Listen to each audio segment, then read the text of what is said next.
Hello, what's going on, guys? We're starting a few minutes early today because I've got things to do. So today I'm super pumped that we are doing our third business live review. And if you're not familiar with what that is, in these live reviews, we take a look at the capability statement, website, SAM, and dynamic small business search profiles for a company that wanted to share and participate and get some positive and critical feedback on their marketing information in their GovCon business. So if you're watching this and you're thinking that you would like to get some free feedback on your company information, you can just inbox me at the GovKid Method page, or just comment on this video and I'll tell you the same thing, where to go to inbox me. That way we can chat offline and get you on the calendar. Next, I do this at the beginning of every live so far. So since the first thing we're looking at is a capability statement, if you guys watching, if you don't have a capability statement, just go to my website, govkidmethod.com, click on GovCon resources, scroll all the way to the bottom, and then you'll see that there's two templates that you can actually just click learn more. It'll take you to a place to download either or both of those, and they're fully editable, and you can make those your own. You don't have to pay to get one anymore. Those are yours. So without any further delay, we're going to jump right into it. So today we are reviewing a company called District Feed, and they are a video production company. And I thought this was kind of interesting because this is not something that you always see, especially for a contractor trying to play in the government contracting space. So I was kind of excited once I looked in to see what this company was all about. So as we can see here, we have their capability statement to begin with. Really like the layout. The colors seem to be the black and this either it's a light red or a dark pink. It gives it just a little bit to stand out. It's not overwhelming with color. I know I talk about that a lot, but I do think it's important to keep it in check, and I think that they've done a good job.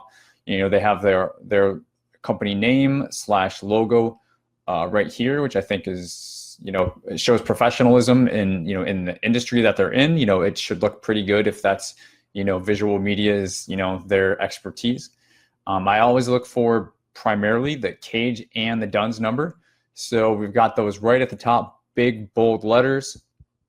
Very, very happy to see that, as well as they've even, it looks like they've linked up their company website. So not only is it written there, but as I'm hovering over this, I'm actually able to click on this, and it's probably a hidden embedded link that will take me. So that's pretty cool. That's a cool little feature to add to your capability statement to make it a little bit more interactive.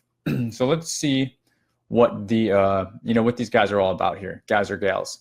Our mission is not just to provide professional grade video production, but to solve a client's problem creatively and provide unparalleled value and detailed assessment of needs to each unique media project. We believe modern content is bold, story-centric, impactful, and solves a tangible problem. Wow, so you've definitely put a lot in there, a lot of powerful words, and it pretty much makes sense to me. One thing I always, when I read the company summary right here, I always just look to see, is it just like, are you just like putting fluff there because it's an empty space that you've got to fill and you just put some generic stuff?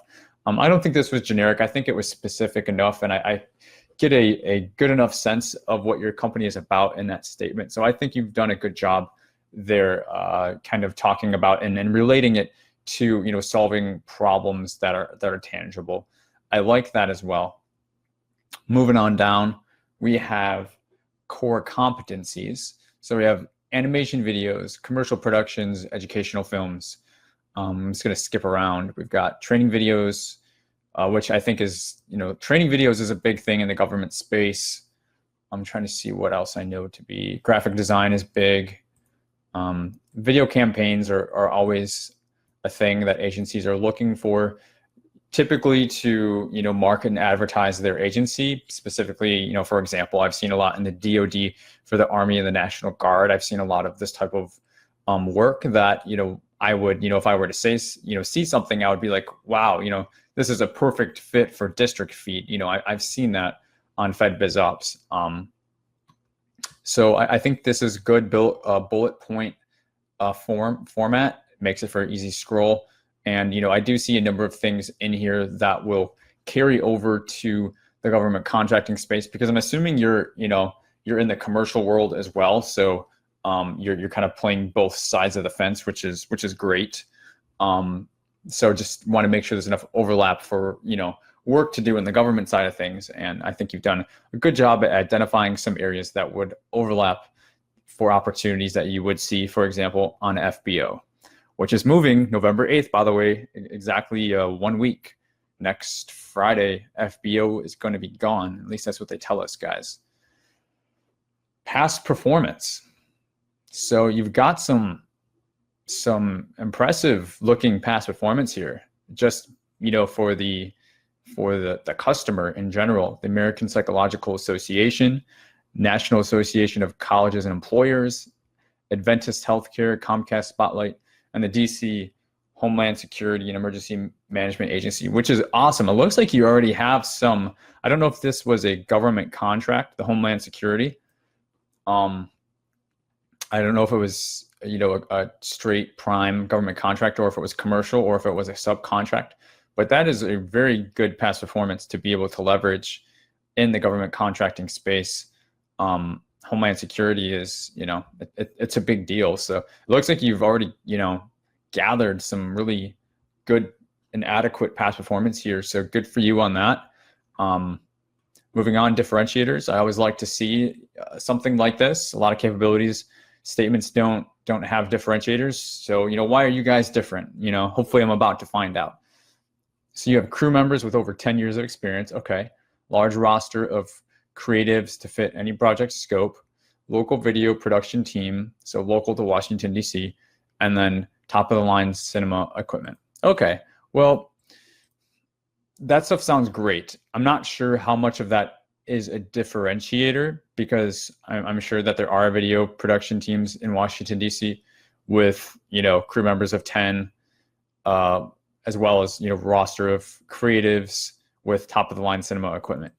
I feel like there are other companies that have that as well. So I'm not sure how much of a differentiator those are. So I may challenge you just, in a sporting way to dig deeper, because I bet if you look a little bit closer at your company and the professionals that you have working with you, that you may find some more differentiators that you're not thinking of. And, even one or two that you could maybe swap out in here. If you're, if you really want to let them, I know some of these things are assumed that you have top of the line cinema equipment. I feel like I know not everybody has it, but I feel if you're approaching a customer, they're going to expect quality as an expectation, as a standard of bare minimum. So, I don't know how much of a differentiator that is. So I hope you get where I'm coming from in that. Again, everything else, it looks like you guys have done a really good job with. So I'm just trying to look at, some places where I can add some value to you. And so I would challenge you to, look more closely, or maybe think more out of the box or creatively, and think of in the minds of a government procuring official, a contracting officer. Think about their problems. Maybe a differentiating factor is that you're a one-stop shop and you can do multiple types, scopes of work, and bring home an entire project instead of just taking on one part, and then the contracting officer is having to go to another company to complete the other part. So maybe that's a differentiating factor for you, or maybe your expediency and your speed to be able to turn around media and what your product, your videos. Maybe your speed and your agility is something that's faster because of the team that you have and your location. Maybe that's something. So just putting it in term, on that point, I'm just thinking, speed is time and time is money. So really backing into why is this important to a government procuring official? What does it mean to them? having a large roster of creatives to fit any project scope. I mean, that's nice, but what does that mean? Does that mean the people that you have can wear multiple hats? So your team is on average more efficient and productive and smaller because you have one person who's able to do a couple different things, and therefore you're saving the government money because your team on average is smaller, but you still have the same or better output quality of product. Do you get what I'm saying? These are the things that people don't like to push and challenge themselves on.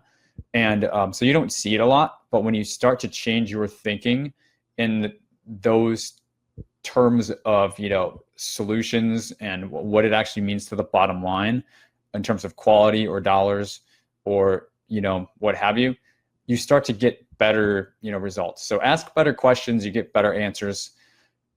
I spent some time on this section because everything else looks, really good. So hopefully, district feed, you guys or gals behind this company, hopefully you take that into consideration, and maybe you'll find some stuff that, you can branch out in terms of just, marketing the way you market your business in general. Maybe it'll, spur some thoughts of like, hey, we really are a differentiator in this way, or something to that effect. Next, NAICS codes. You have 5 NAICS codes, which is a perfect and ideal amount of NAICS codes to have on a capability statement. Like I commented on the last business review, the only thing I would say is, since at a glance, since I'm not in your industry, I don't know what these NAICS codes stand for. So I would like you to do it more of a column, and you're going to have to rearrange things a little bit in terms of your spacing. But I want to see in a few words what each NAICS code stands for. So what is 512.110, 512.191? Just a couple words. They give you the brief description of what each NAICS code means. I would like to see that, and it's probably going to have to be in a column, structure, so that right here you have NAICS codes, and then with each one you have a dash next to it with the brief description.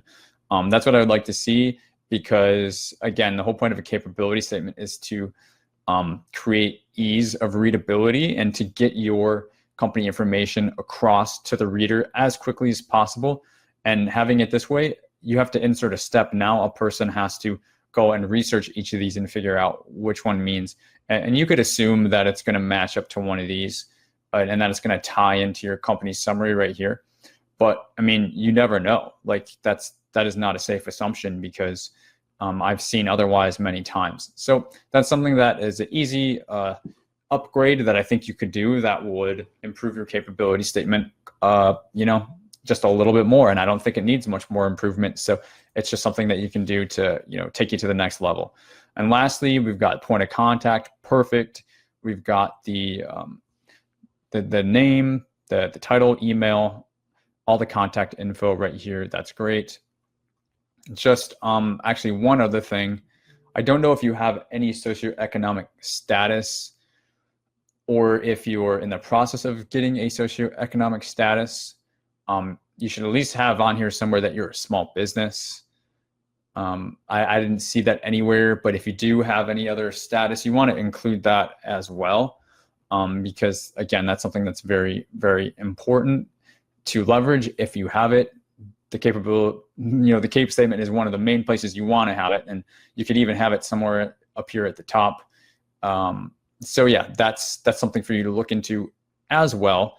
But moving on, overall, I would give you guys probably an A- on this.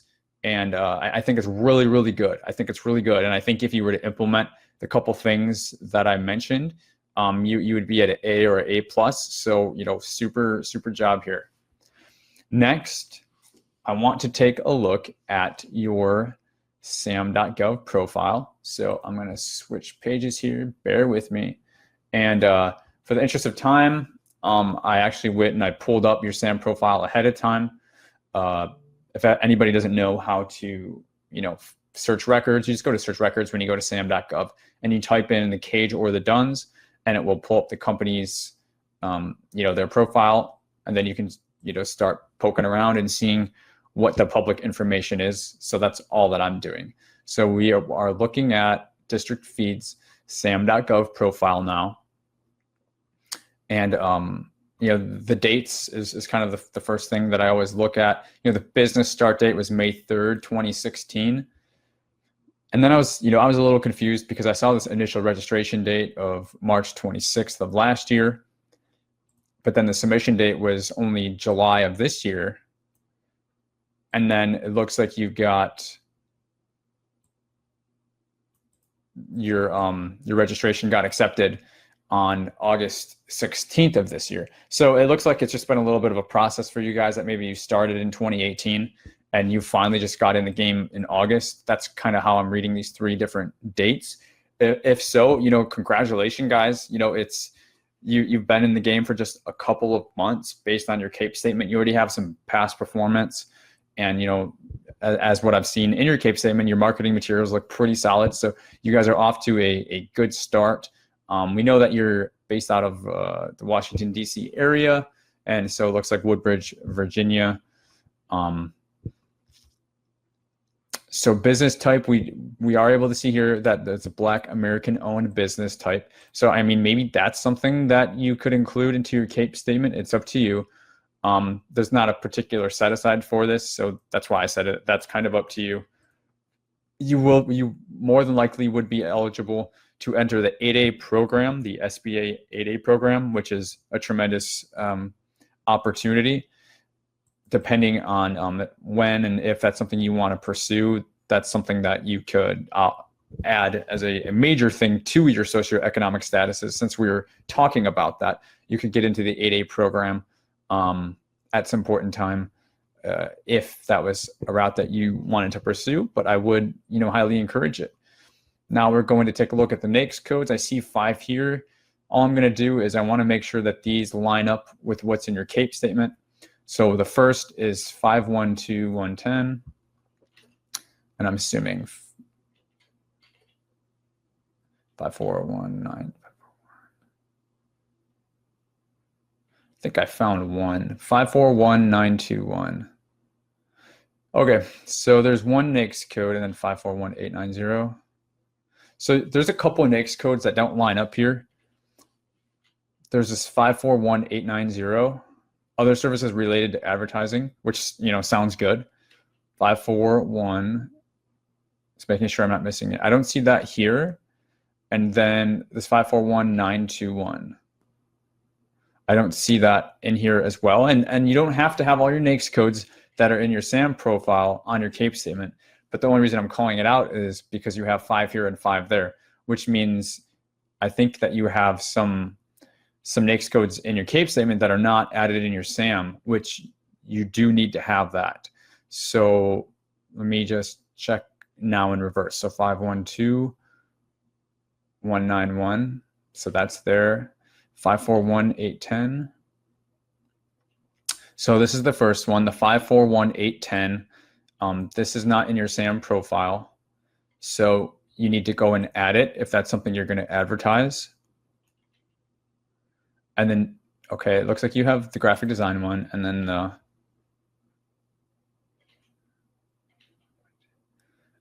this 512199 NAICS code. I do not see this in your SAM profile either, so I'm not sure what they stand for, those 2 NAICS codes. But you want to adjust these NAICS codes, and like I said, they don't have to match in the sense of everything in your SAM doesn't have to be in your CAPE statement, but the ones that are in your CAPE statement should match in your SAM profile. So that's why I always like to check this. So that's something that, that's not a suggestion. That's something that you should probably do, because if it's not in your SAM profile, then it's not, it doesn't count. So, but other than that, that's really all that I check for at a glance in the SAM profile. So moving right along, and if you guys have any questions or anything, I'm live. I'm here for you. I try to go live once a week, whether it's doing a review or it's something else. So if you're watching live or you're watching on replay, let me know what's going on in the comments. Feel free to say hi if you have questions. I got my phone pulled up on my side so that I can see questions that are on the side as well.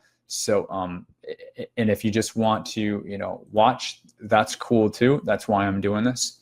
So just a little shout out there. So moving on, we're going to look at the dynamic small business search profile next.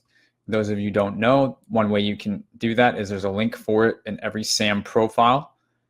And if you just click on that, it won't take you inside the company because you still have to search it out. But getting to DSBS is a little bit of a pain.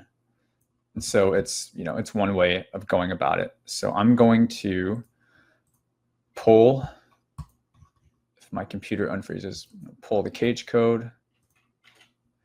And then I just go over to cage code here, and then I search.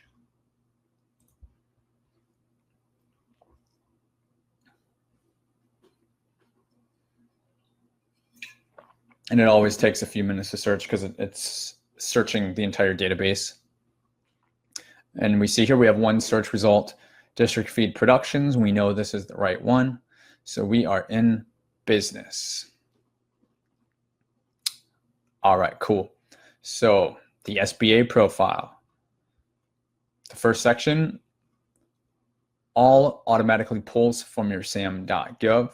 So this is not something that you have to worry about, but you can always review the information to make sure it's correct and that it matches up with what you want it to.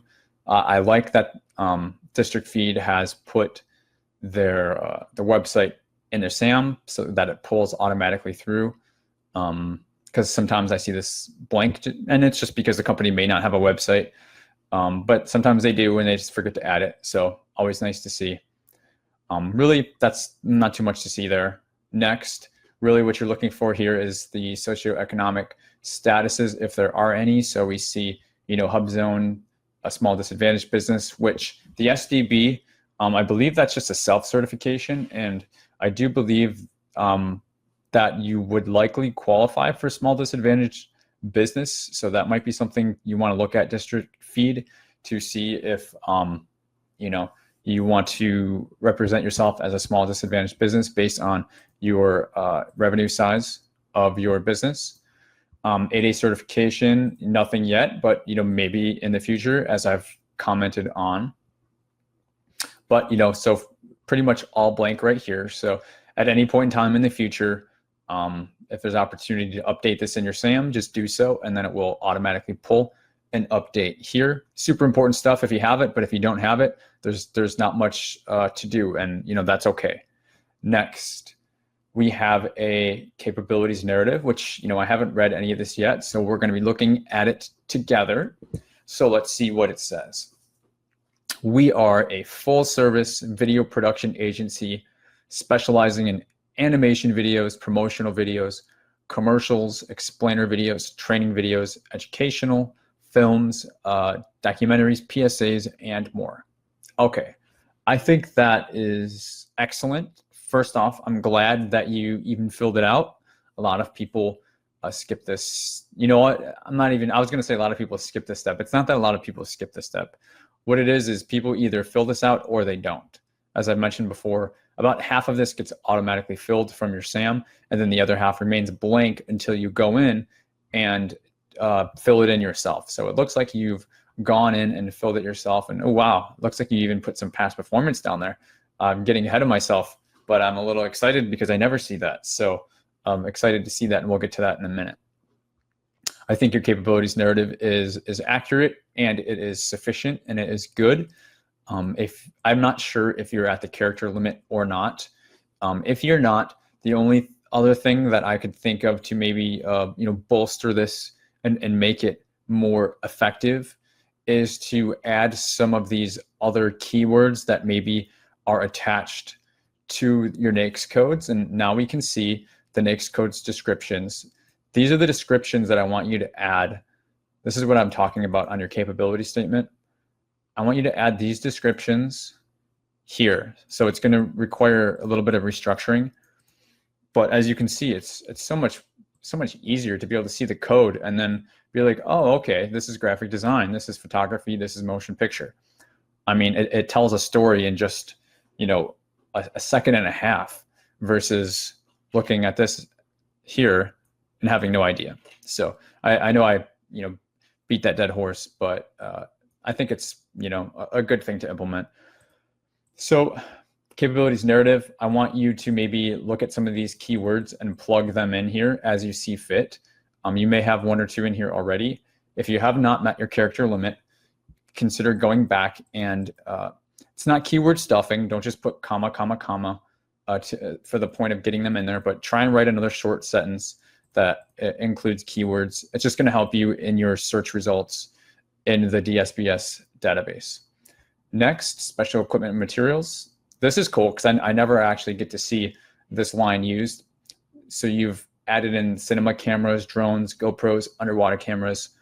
I love this. I actually think this is really, really cool because it shows that you know what you're talking about. It shows that you're not just some pop-up, you know, business that is, you know, seems a little bit risky, if you know what I'm saying.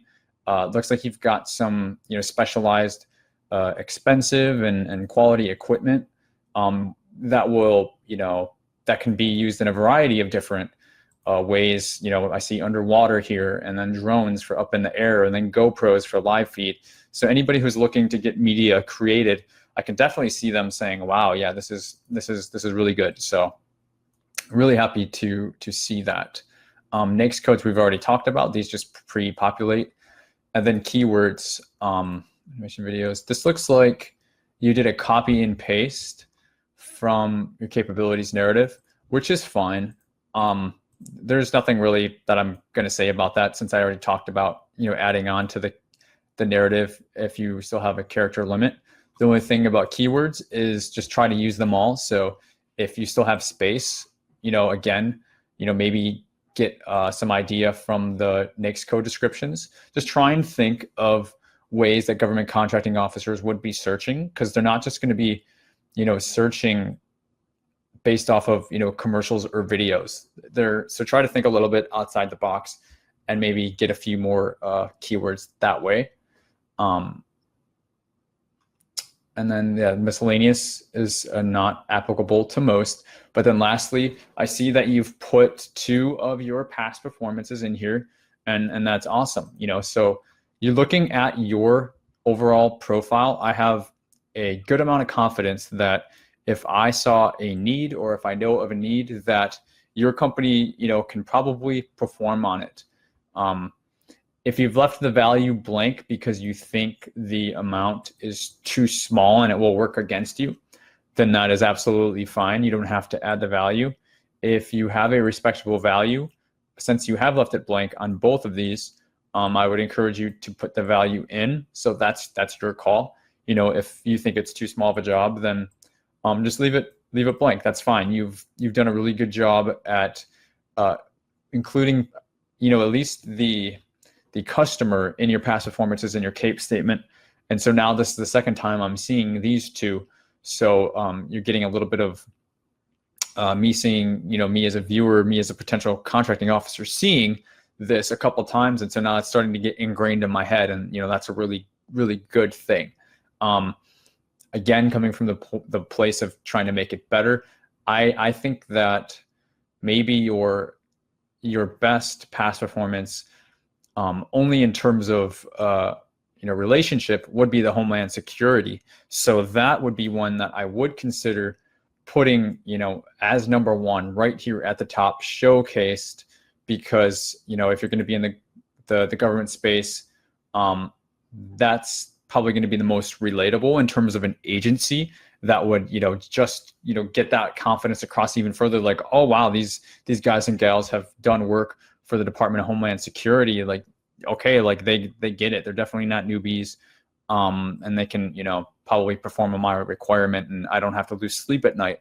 So, you know, maybe consider adding that as a 3rd one, or swapping it out with one of these. But put it at the top. I think it's the one to showcase. I think it is the one past performance that you've shared that is, you know, the one that you need to put a spotlight on because of that agency that it was with. So that's really about it. So I think district. Oh, you know what? Actually, it's not it. What am I doing? We still have a website to check out, if I'm not mistaken. I'm getting ahead of myself here. Let me see. I'm clicking this link that they put in, and lo and behold, the link actually worked. So that's really, really cool. So yeah, I got ahead of myself there for just a second. We have one more thing to check out, and that is the website. So districtfeed.com, we're a video production company that connects you with your audience. I love it. It's short and it's sweet. Let's get your project started. Work with us. All right, well, let me see. So you click on that, that takes you to the contact tab. All right, that's cool, fair enough. Let me see here. So we have the about section. Okay, we've got a brief about section, love it. And then, okay, oh, we got more down here. We believe modern content is bold, story-centric. Yep, we've seen this. I love the full bandwidth red stripe across here. That really, you know, drives home this one sentence. And then what we do, I like how you expand, definitely, pre-production, production, and post-production. From a, you know, a government contracting standpoint, you know, we weren't able to get into this type of depth in your capability statement, and nor should we. You know, you picked a list of bullet points. So here we are able to see in a little bit more depth what you guys are all about and what this actually means and what you can deliver to a project. So love seeing this in your about section. Moving on to the next tab is work. Okay, so featured work. It looks like you have a, either it's probably not a vlog. These are probably just actual video samples of work that you've actually done. So I'm not gonna play a whole one, but I just wanna, okay, yeah, I hear the music. I see the annotation. Yes. That's what they taught me. Oh, nice. And this is the American Psychological Association. All right, very nice. So yeah, this is actually samples of the videos of the work that you've done. So I absolutely love this.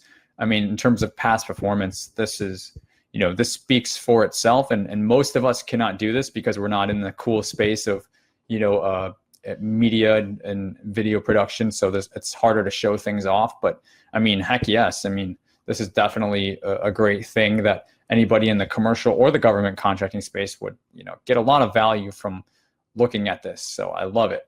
So services, you have agency partnerships. Oh, that's interesting. Animated videos, government tab. Wow. And then video production. Wow. It looks like you've done your homework. What is this? Agency partnerships. Add video production to your agency's capabilities. Oh, okay. So this is for advertising agencies. Gotcha. Not government agencies, advertising agencies, which is, I mean, still great.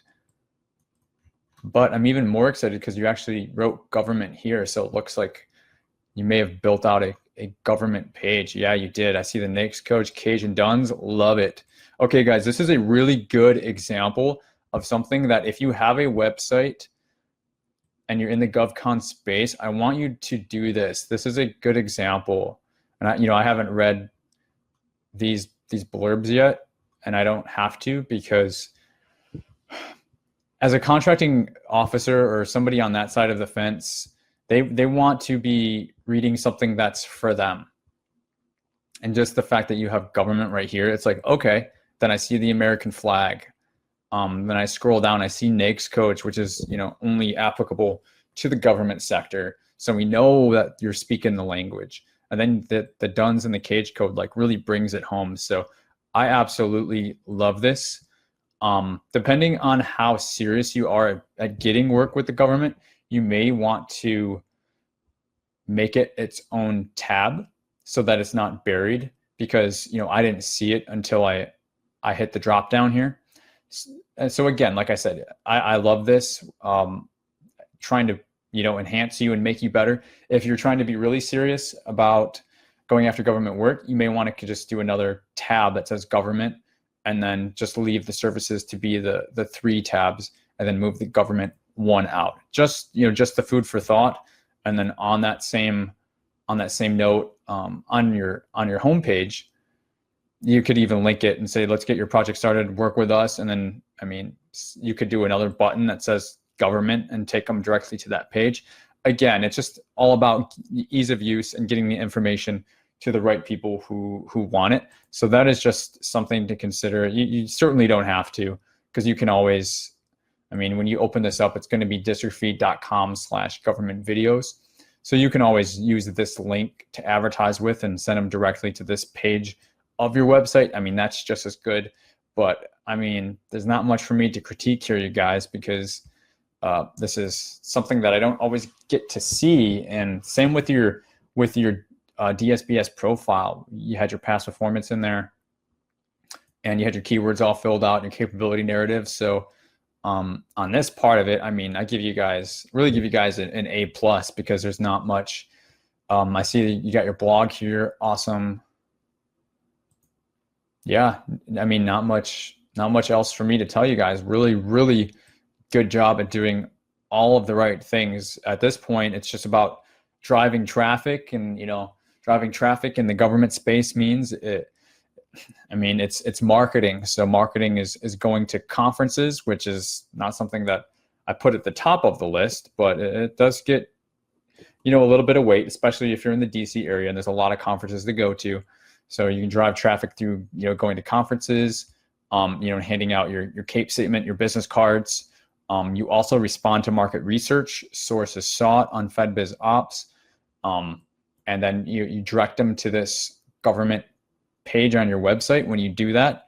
And then you also can just pick up the phone and call contracting officers at the phone numbers that they have at the bottom of the notices. So find opportunities that are based on your NAICS codes, and then look at them individually. And some of them have their phone numbers listed. Call them and just say, hey, you're looking to introduce yourself, and they're probably going to want to rush you off the phone. And I always say never make a phone call or go to a meeting without getting something out of it. So just make your goal to be able to follow up with them and send them your capability statement and your tab for this government services page in that same email. And that's another way of driving traffic and getting people to do the things that you want them to do on the government contracting end. So I'm gonna wrap this up. Hey Dan, what's going on? I see Dan Yufi, if I'm pronouncing that correctly. Thanks for watching. But yeah, District Feed has done an amazing job, and it's even more impressive to me since they are not typically a type of company that you would see in the GovCon space, going hard in the GovCon space. It's just not. But I mean, this is something that the government buys. Video production, absolutely. Media, commercial, advertising, all that stuff, the agencies buy specifically. It's and there may be an opportunity there, because there may not be a lot of folks in this space. I'm not terribly knowledgeable about the video production level of competition and stuff like that, but maybe there is a growing opportunity there. So Dan asks, what's your opinion about unsolicited emails? Depends if you're sending them or if you're receiving them. If you're receiving them, you're probably just deleting them. So you're backing into, I'm sure you're asking about sending them as marketing, as I was just touching on. You have to do the subjects of your emails in such a way that they don't just get trashed. And the way that you do that is, like I said, you go into FBO and you search by whatever NAICS code you're looking to do work in, and then you find some notices that are either live and active in terms of like a source of sought, or even a pre-solicitation, or something that has expired, like a solicitation that was already awarded. And then you use that solicitation number and you put that in the subject line of your email. That way it's relevant and doesn't get trashed, because folks in contracting are supposed to read all of the emails that are related to opportunities like that. And so this isn't just coming from a spamming standpoint. I'm not telling you just to do that as a smoke screen. And then what you do is you write a short, intelligent email asking something about that opportunity. Usually something I would ask is, if they've received enough responses, and then, following up with the 1-2, letting them know that you are a company and that you just came across this opportunity, and that you are a company that provides this, and maybe you're local or maybe you're not. whatever, what other, things you can add in there to sell to make your company just that much greater to them in this short little window that you have their attention. So that's how I would go about sending unsolicited emails. You make them not so unsolicited. You make them warm by nature by relating it to an opportunity that is in your NAICS code. And you use that as a wedge to get your foot in the door and open the email. And then you follow, on in the second half of your email, expanding more on your company's information. Ask if you can, have a phone call with them, set up a capability statement briefing in person or over the phone. This is all good stuff to put in an email. But really my focus, and the last thing that I'll say on this, Dan, is don't try and do it all in one email. Try to have one specific goal per email. That way it doesn't look like you're just cramming it all in there and, just hoping that they read it. Try to have one very specific goal in the email, whether it's to be able to have a phone call with the contracting officer and, walk them through your capability statement over the phone, or it could just be not asking permission, but asking if you can send them your capability statement before you send it. Because if you just send it to them, it can just go right in the trash and they don't want it. But if you pivot and you change it to them saying, yes, send me your capability statement, now you almost have them asking you for your capability statement. It's a very slight distinction, but it's a sales and a marketing tactic. I've done a lot of stuff with emails, and it's just these slight little shifts, the way that you do things, versus shoving stuff on people in an email, versus getting them to, pivot and say, okay, yes, send me your capability statement. Then you're like, okay, sure, you're asking me for it. Here you go. I'm going to send it to you. Now, that's a second email sent. And then in that follow-on email, you have your next goal that you want to have for it. Maybe you try to get a warm lead of somebody that's in the agency that they can hook you up with, another phone number, another email. These are all things, I could talk for a while about that because I do have a bit of experience in sending unsolicited emails. So in a nutshell, those are my thoughts on that. For now, guys, it's gone a little bit long. I hope this was helpful. District feed, really good job. I'm really, really surprised, especially again, because you're not typically the type of company that I see in the GovCon space, but I'm even more encouraged to be able to tell people that, hey, regardless of most type of businesses, there is room for you in GovCon. So until next time, guys, if you want to have your business reviewed, let me know in the comments, and I'll tell you to DM me, send me an inbox at my GovKid Method page, and then we can chat there offline.